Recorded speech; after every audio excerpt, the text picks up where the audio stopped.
Good morning, this is Dr. Jagadeesh, Senior Consultant Physician from KIMS Hospitals. Currently, what is the discussion going on when it comes to the health issues? See, I see every day in the news channels and news headlines about H3N2. Is it really serious? Is it really dangerous? So how are we going to identify? This is something today I would like to emphasize and talk with you. Yes, H3N2 is not really scary, but definitely it is very quick and swift in transmission from person to person. So I see a significant surge for the past 1.5 months, increased amount of patients who walk into the OPD complaining of fever, complaining of cough, complaining of strep throat, complaining of a dry cough. Sometimes the typical complaint is dry throat. Dry throat is something a lot of people tell that at nights they experience that the throat is getting dry. So these are the commonest complaints, and sometimes vaguely they do also start with diarrhea and vomiting. Now how are we going to identify, how are we going to address this? But is it H3N2? How scary is it? This is something which I would like to discuss today. H3N2 is a type A influenza virus. So anyways, there's a huge lot of classification when we talk about influenza A, B, C, D. But will it make any difference by discussing? I don't really think about, and I don't want to scare all these things. So H3N2 is a virus as similar as H1N1, which is swine flu, which have previously caused certain amount of pandemic. But now H3N2 is also spreading very swiftly among the places. Now it is in all over the cities. We see a regularly significant number of rise in cases. Now how are we going to tackle it? Is it really life-threatening? So far, no. I don't think it can be life-threatening as of now or in the future also, because we see only upper respiratory tract symptoms. Now what do you mean by upper respiratory? Anything above the level of neck or the trachea.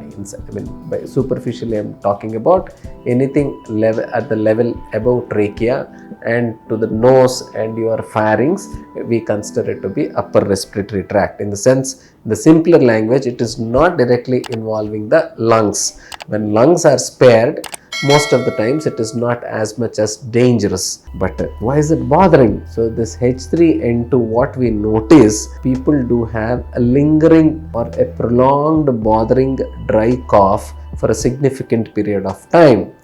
Previously in the flu, we have noticed that people do have cough, people do have cold, people do have fever. But in this particular season, with this particular variant, what we notice very new is they continue to have this cough even the period beyond 2 weeks. In usually 7 days to 10 days is something what we expect for a cough to continue.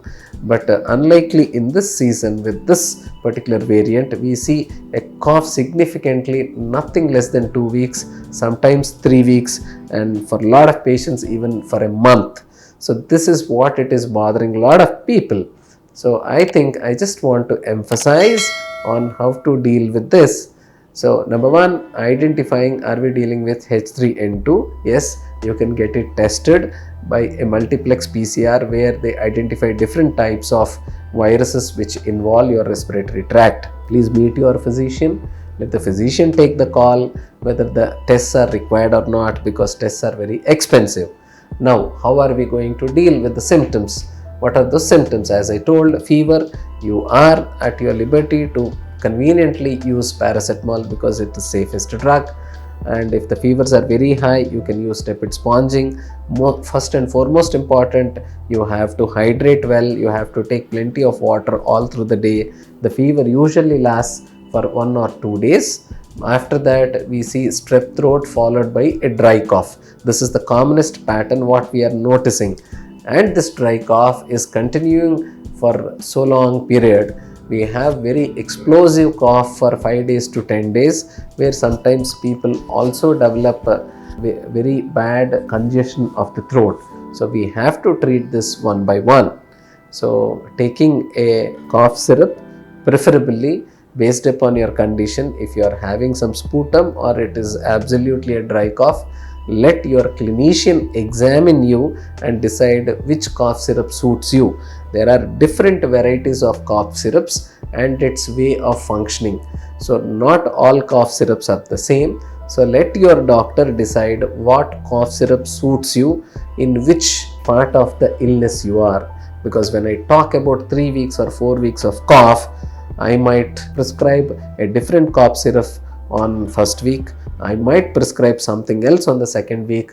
I might consider add on something on third week or fourth week. So please make sure that you meet the right doctor, you take the right treatment to avoid a further worst complications if at all it can be. So other important thing is, how are we going to stop the spread? So one or two people getting the same illness in the family within a short period of time, we can consider that it is spreading very fast. So make sure you have the mask all the time. Make sure you are avoiding the public places. Make sure you are trying to treat it at the earliest possible instead of waiting for 5 days or 1 week. So meet your physician and let him analyze, let him evaluate, let him treat it symptomatically. Nothing to panicky at this time. So far we haven't seen very severe or bad cases coming to the hospital. Yeah, some vulnerable age groups like people more than 60-65, people who are diabetic, people who are immunocompromised. Yes, these people, we are considering them for early hospitalization if they are bad, but otherwise we haven't seen not very bad cases in H3N2. Other important thing, we always have to check in the background what other virus or bacterial illnesses are ongoing parallelly. So we also have to think about H1N1, which is swine flu. We also have to think about COVID, which is still existing. So people, be cautious and take wise decisions. Meet the right doctor in the right time. Cough is though very silly symptom, but definitely it is bothering. Take care.